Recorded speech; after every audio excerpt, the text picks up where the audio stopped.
pa emra Nana Dankwa Akufo-Addo bedi ade ye say NDC appointees ni bi omo tonton cars ni bi ma omo fofofo ehun sembe ye bubura na Nana do asama omo de krata ba Eugene Ahin, Director of Communication Office of the President.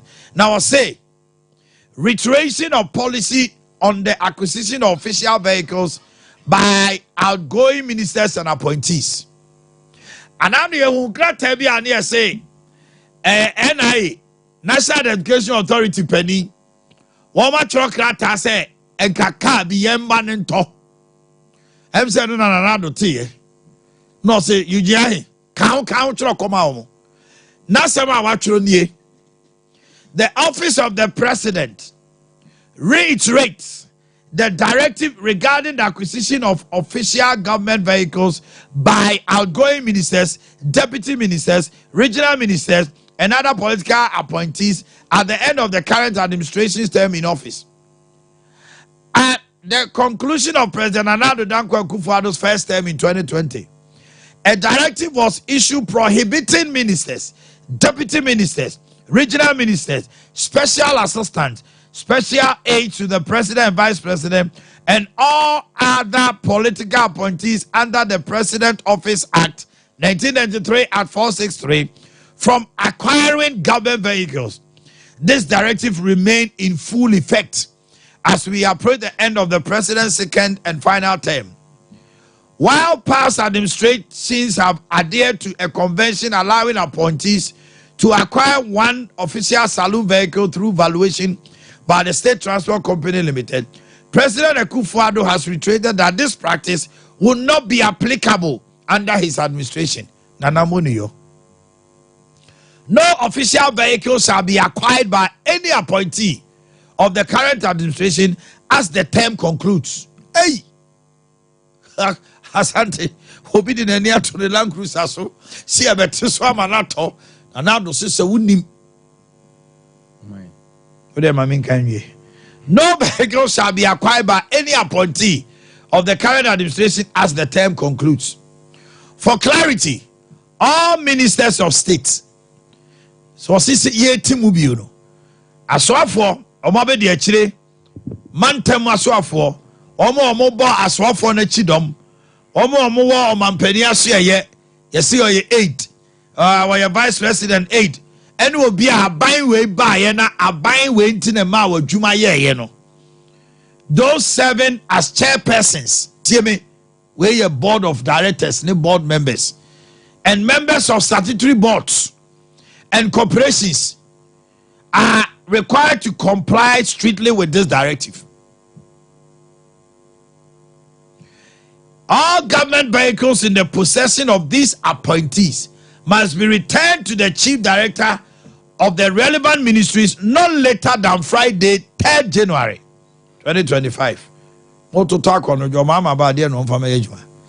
This directive underscores the president's commitment to accountability and the responsible management of state resources.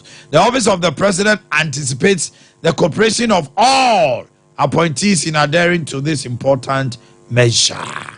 Asante Akwaba. Okay. I know NPP for so a woman Sompa 93.1 majority leader also a catcher on my penny John Domaya Mahama said hashtag this violence must stop. A woman say Yenyam Faunsi so it's on crop for any edins and Munu Momunyai. Force are more electoral commission officers so declare results no near the mano munyai police for akwache nipa nan a omuko wi agenda 111 hospital building materials ewa wutu breku ewa central region yes see hospital ama wo aban assistant nipa bonfo bi akwako wi agenda 111 niema ya mencha de ya chewo mo omu phone ni nyina wa ha chasa odwene ho a wonte ase odwene ho a wonte ase. Okay, Asante omai yemhwe transition team almost so a flag last minute recruitment no almost there be last minute recruitment almost there be abani to me yes sir because omo nim nipa dodo a omo fa omo ena 240 million Ghana cedis PSC ECG Atiama certain entities almost omo hold on with immediate effect. Vamawo,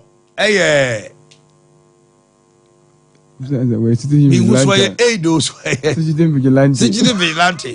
What Tibiama, Vice President elect. Was it Wanya de Kra?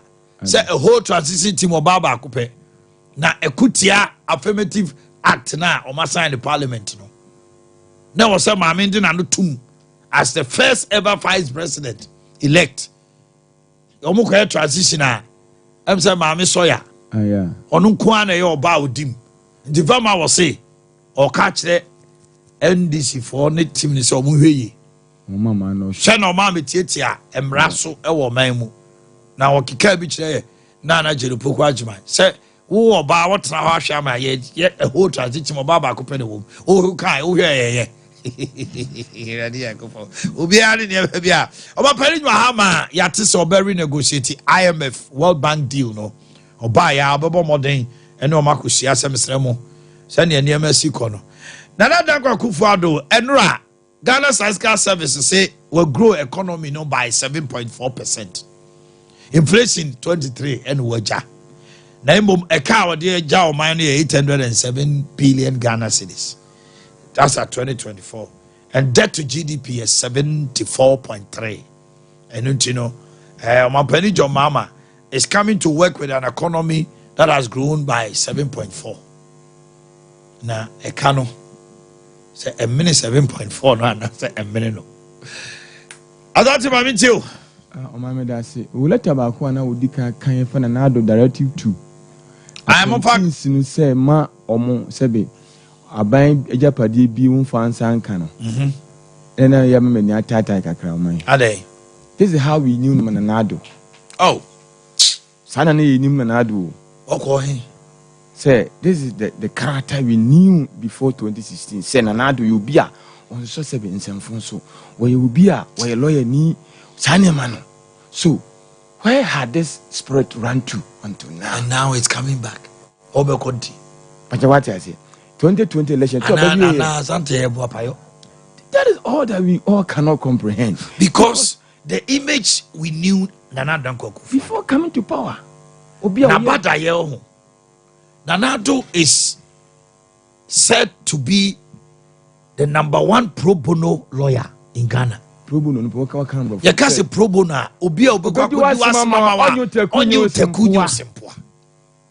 Otra ni fie a wantra ban fie ebesi ne odaso ti ni fie that's a human rights lawyer that is an epitome. Nanado epitomize human rights. Enti also nipa bebre obaya na ebi mu etieti ebi mu fa hodie so na point is ejije nkrofo nsase any nkrofo ne ma japade a yesi na nwumre o man Ghana people are like entube kaya Kaba the late Kubusa Ronaldo said, I said that Nanado we knew or the presidency has humbled you too much. In America. Santi. Says we need Nanado. And then Abedi Akunya, a faded, and I don't move Yachem, so my data to be bought Betty Barry say, we are clearing agent. My yeah, is stuck down with the people. Into Nanado. What MPP, made a medical as MPP. Now, no answer so.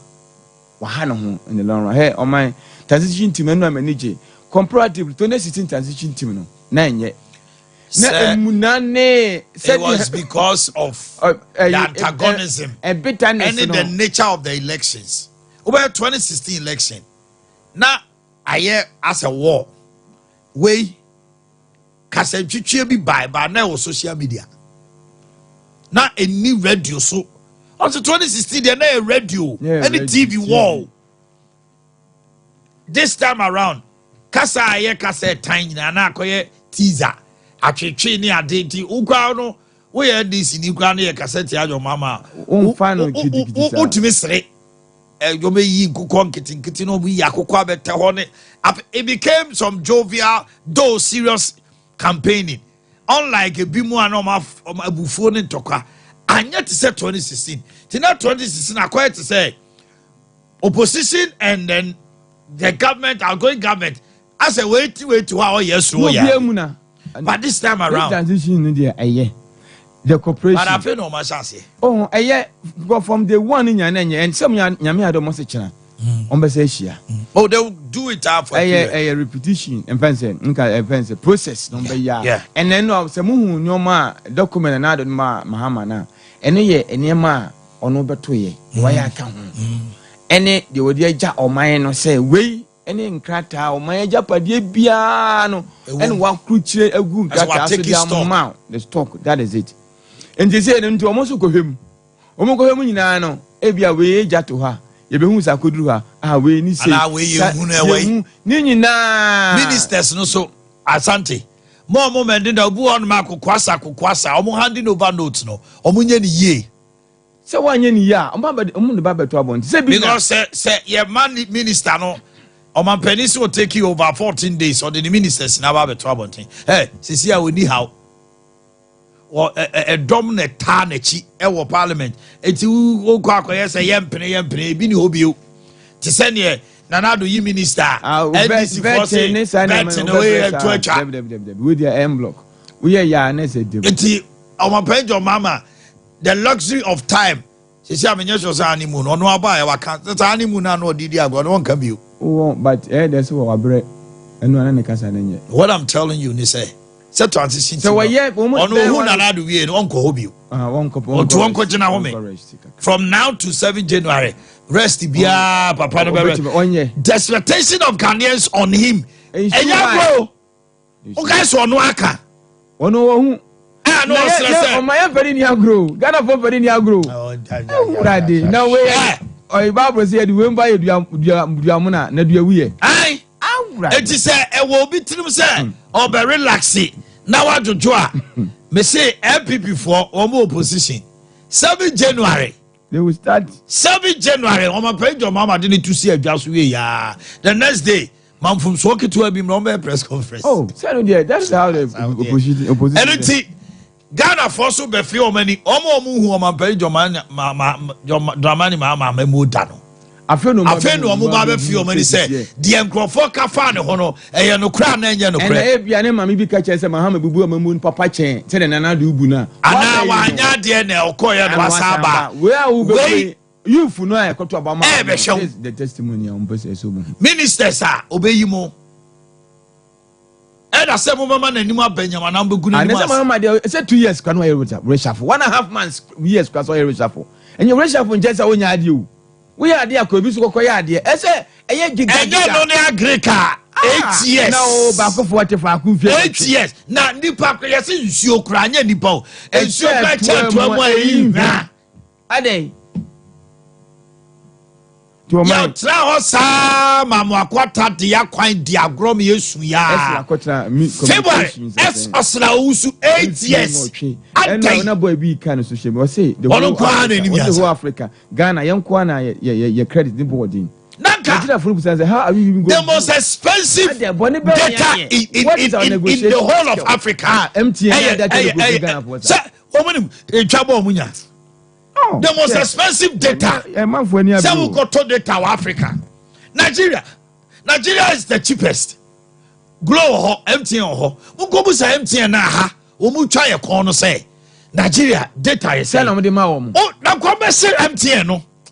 Share because I'm paying for now crown and play my own factory Nigeria for market na here o ko jincho ba tra baby be sit ut and ade expensive for Ghana data on my media ade most expensive in Ghana now to so as o ma bopin no ma say uto test just a woman ya mash up no ko what is this transition team na dey ba ko revelation aka no yes asama na wo ka say last minute recruitment no and the any nim say Akufo-Addo na so nim say mpani nim say any na point nim say eno enhold and And you see, we shouldn't waste Ghanaians. You see, do you know that thing? Most of the time, Abe ploy.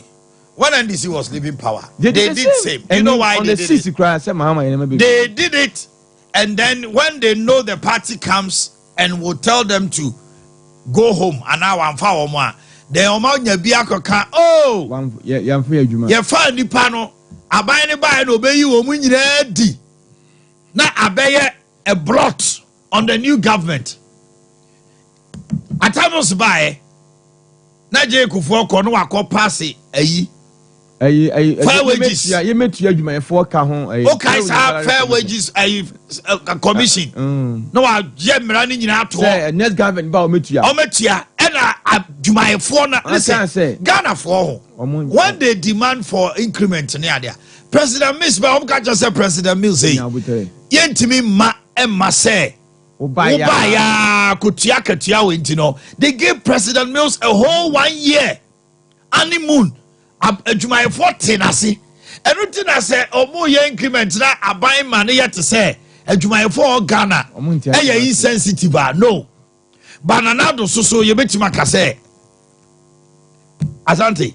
Abaya ono so ato Jumai 4 ketuem ba. Eye na dan kokufado. Amaye no kre na emum ntumu na wotun ye no. What was the significance? Abaya wato economy no. Amount for so before the elections, and he was and it's for you know that brother says say our chief of staff no be you know the chief of staff there send there no be now how maybe I did it in that you know there you know so headmaster to say yes hey it's nice Tanzania for the the tin FFA I say Ghana and also as I tell you, bisa. Oh, there. It's maybe what Ghana have, but before we triple Ghana have. Unyabi. But he's a good man. Unique Ghana. Just see the say do ketia. Fifi kwete. Fiabe. Kalistos Mahama. Valerie Soya. Mahama niana. Kalistos Mahama. Me. Producer ni niana na ebusia. Oni na ye adwuma. They just share coincidence. But who ya man for kase your mama nia. But you no man go kase your mama di nia ko transition team. That's why you Valerie Soya. This woman is exceptional when it comes to where former lecture Kenya. Dr. Kalistos. Yes. Lands expert in lands administrations, other things. The land economy na not okay. He's very good. Case at forcing. Finance for no Kwamna Hoy ebe share district assembly ayare ganso so be wo emremu constitutional law born homodin omane bo amanso so director communication ni ade Buzitano so agric on the amateur no wa ben wo hopa any others Johnson say dun katia so be buga rade ohini beto say what kind of trivia was it? Schedule. I found a second dumpe. Say, also that time, you know. Now a secretary to a PNDC. I don't do the second dumpe. Yeah, but Asante, I think this decision by also 2020. Nanado ebe we the first term and on the krata ba say. Shena sa adiana na awo Omapeni Kufuor ko tak omotonton sa na ema ni bi even state lands omotomo ema obekaya gadang before sorry one cry ananado kwa na that lands no one that is the established fact enu there nanado anyi bi o mean was state property de ompe obekai the late Otanko Bechebe Lamte omane bo amane okuje todi ni Supreme Court Supreme Court to Buama Noa. Emma, the late Cabinet Jebeka said there are so many ways of killing a cat. That story is there. It's in another throw, Grata Maomo. It's almost kono. First time, no, appointees sleep behind what to me tall. And was said Timu say, Sam Brana was saying no 2020 no, and sign. Sir, you bet a binding bell call. I continue home in no free so. Now, Kase one mono. Yes, and yet 2 years and above, you know. See you no, young Tomano. They are Tonswa. Hey, Toyo. the boy $100,000 after 2 years of depreciation, you know. Get me Toman on 20,000 Ghana cedis was 20,000. Ebu 1 billion cra. Near the amano saloon cars. On sa saloon cars now buying use no sa Toyota new ones fefe no police for the crowd they say in there more than one park come on saloon. Over here the boy bear 3.5 billion near the amount of 50,000. So on Panko feel. I nanando say one talker. Obey minister. One talker. Yes, Abobo Yabi Kofi. I know. Because you look to a minor talk. Our mind said, and that's why you say, may expect Mahama say, my own talker. No matter how the car is, they are. No, maybe our mammy, ba. Share a man, you need to car. Boabra, boy, so you yenny. Now, what's Radia Mobi? No, yenny, I would say, Languisa, now what was a shepherd? Jacuzzi. Now what was a shepherd? I was said 2 years, at least. A man de Japade mama. Senya Krana for the sake of the people. A man or man could Jenny won't say, oh, in Portugal for now. You should wait, and then reflect on our economy. Now, Yanni, I can say, I feel how the MC Mutobia. Yeah, say, no, because Oyana money are gonna for them. 1 million, as I say, say, na a power. The Oka saying, you know, Oba. Obey the engine. Obey the engine of Brusso. Nanado buy our castle montokas, Anambwa, all the institutions and all state apparatus will be on Toka after 2 years. Castle Mukraba or Memhanomono. Lamquis Mahama Modia campaign, what in the Juma, I'm on mine. Lamquis, one Lamquis. And then I say, no, no, first in Chenemo, why the Abba and your body, sir. Or some more Ghana for no. You're sympathy. Yeah, shall we say another team? No, you're right. A mammy frema or sell parody anymore. Godfred, your boy, damn a bar legal issue, sir. Say Chairman Sabonsu, and I didn't know for presidential affairs. It's a near me war a honor Jubilee House or may you. I mean, Adam, now finance the Gongo be now. On a coca, a go Bugana, and Arabo Ricote, oh, honorable worry, yapa, as in Yamende. Interior, or also say a bamboo on some baby I could draw, a police for the draw, we would draw, one wine, I pay Dominic Nitu, or no sorry. Register Nitu winning, and a Cafro Nitu, say Basawari. Why are they Portima maintaining the seat? Defense Minister, Jobako Parliament. Okay, or also so, hey, what transfer for 8 years? Anambwa, hey! Minister of Defense, 8 years. I was so many mucho. O many mucho. Tiuntimi. Foreign Affairs. Mami ayo kobo che wonu woko. Anso ndo ko yeduma wa. Woko. Shali ayo kobo che. Martina J Mensa Kosa. Techiman. Ono so retaining the seat. And toka wo ho de. Local government minister. Ono so beka yen grass mabu ni ho niema. Obedi drip machine wa dance ebu akonta abe kanda pa national security papa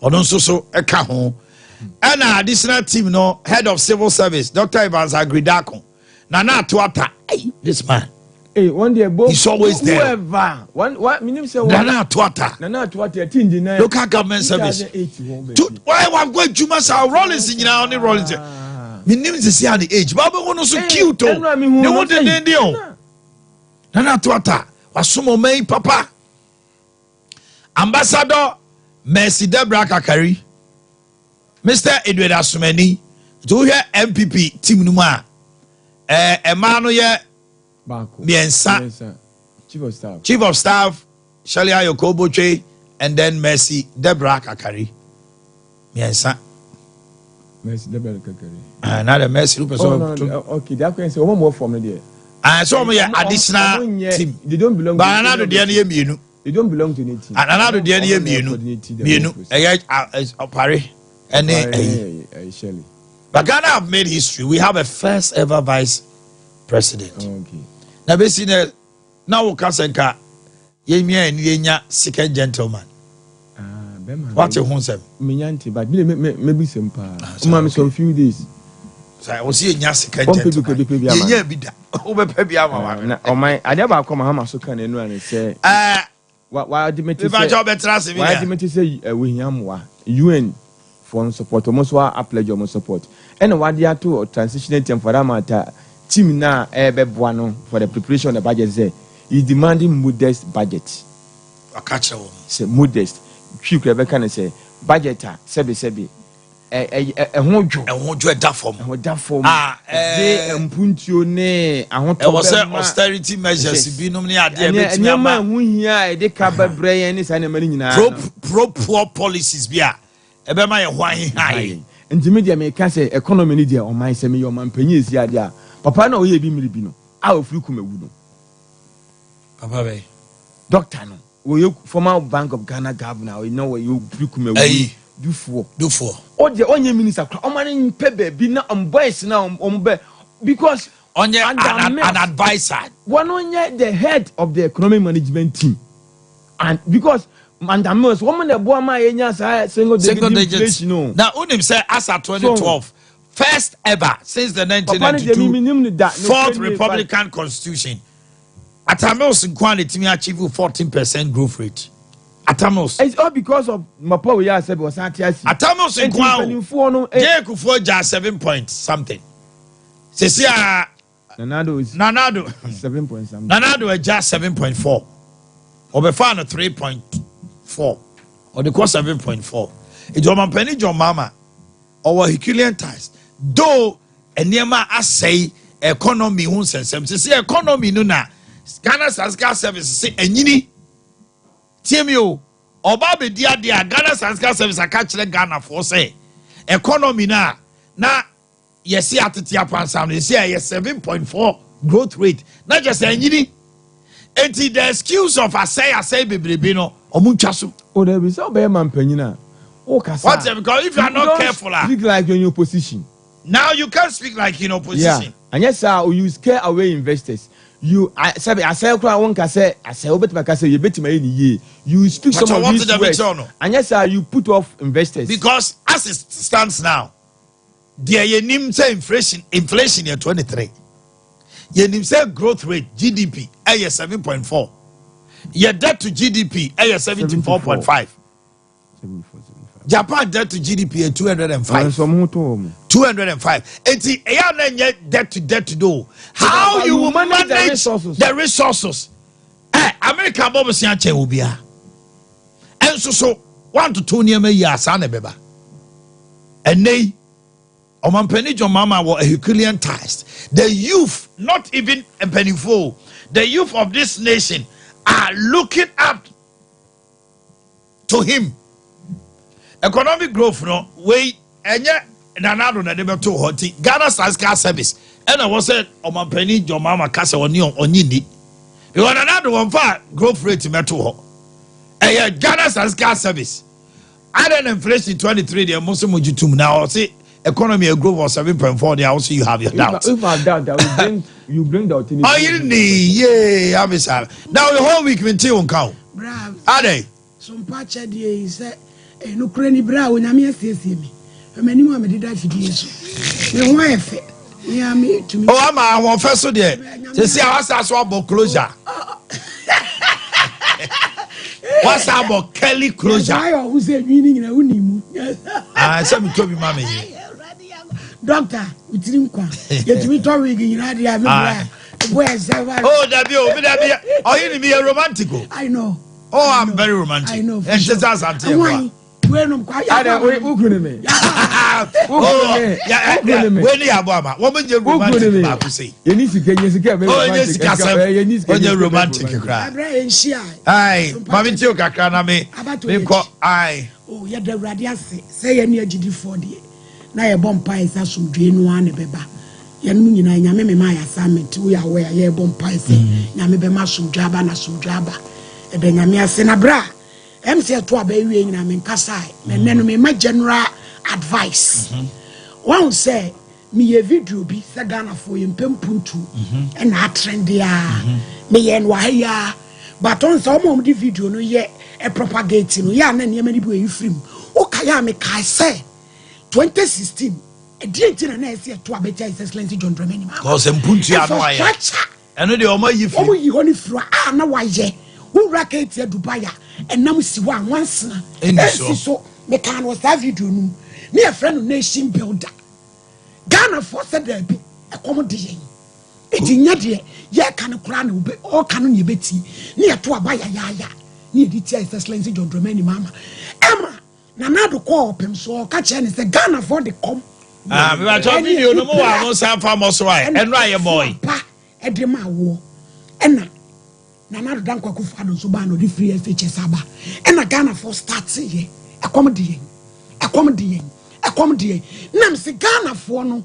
ye ade efre no twen na yenko yanim no yenim sa ade ne ye yenim ne yanti na asante general advice am de ma Ghana ni ba bia da chu peso e president ni say ji asase nyantam fa de brafo yenu abayire eburo emu titinku buoso na nku enyefo na me yensra na yakala emra emema no edidi efo no no sebe no omo fro yen o policy no yes boys ne bomb nsam wa kire ho na my data nkan man penif kro we ye kisolo mo betra so forever never o se ma omo de data nkan ho dia asase so dua buro dua mo dua bayire ne nku buo no emra fo me yansra ne yakala yi yenye na ha emema yi didi ni edi yen wo mu didi ni edi yen wo mu didi ni edi na che data me so betra so forever never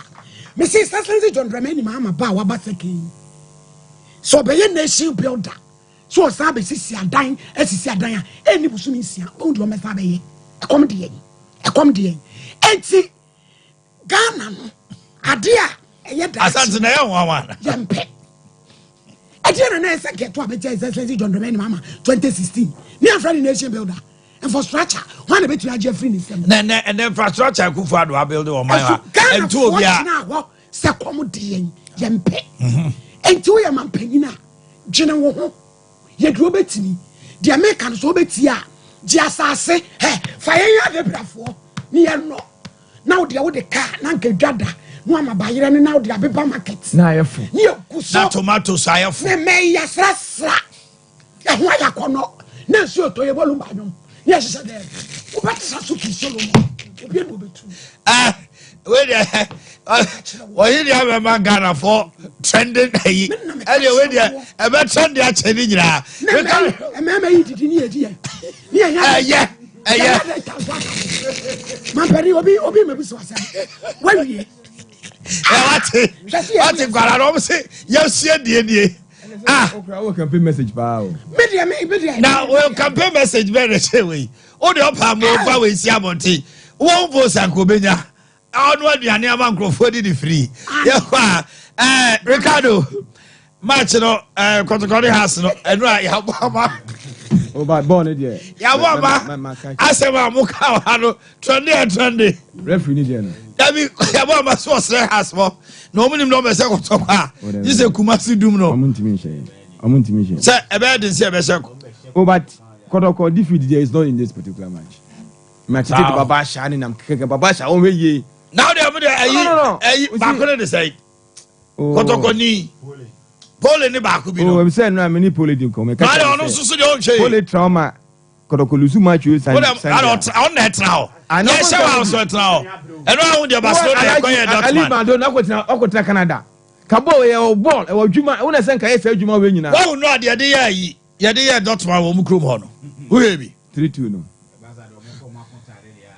eno ahun she ball Man City ball say ye say yen me dey say meja ball o utimi nya hwe da Juventus asa eno omo call park ni so adam say frufo bienu mo go mo mo you see how ko Europe Man City that 24 say 20 or that 22 and a Juve for that 24 you see a qualification credit Man City play of kwa nya bi mu yen free mu na nya hoden mo bon nesia Emre Dane emre na be dan ba yen Emre Dane o be dan so enche we dey be che enche na korokɔ ne has match no bɛsɛ Sunday yɛbɛhyɛ mo o de nsinsi ɔman ma onya kasa onya kasa onya kasa ko defend ni nya kasa ma me sɛ me kasa bɛsɛ Sunday onya kasa has bɛhyɛ kɔtɔkɔ ɛnyɛ no korɛ